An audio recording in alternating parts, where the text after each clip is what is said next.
There are a lot more Chinese students in the US than American students in China. Do you feel the understanding of the US towards China is inadequate? Do you think Americans are learning about China enough? If not so, what problems does this imbalance lead to? What can we do about it?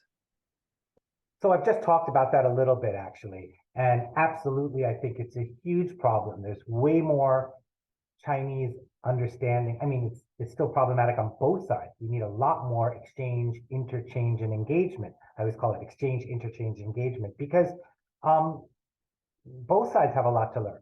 I see subtle nuances and some very obvious changes on both sides.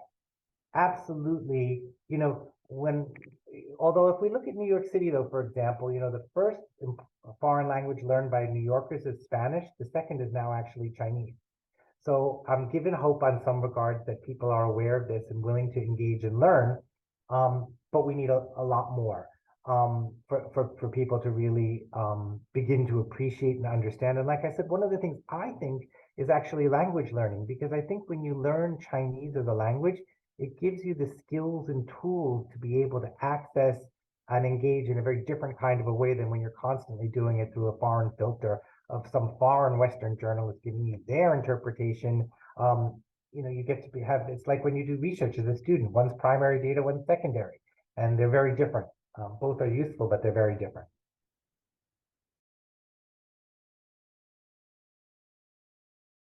So, I used to think that certainly there's far more Chinese students in America than there are American students in China.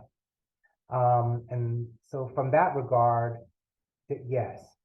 But, as I said, I lived in China in the 1980s, 90s, since the 1980s, on and off 90s, 2000, 2010, 2012, in different capacities.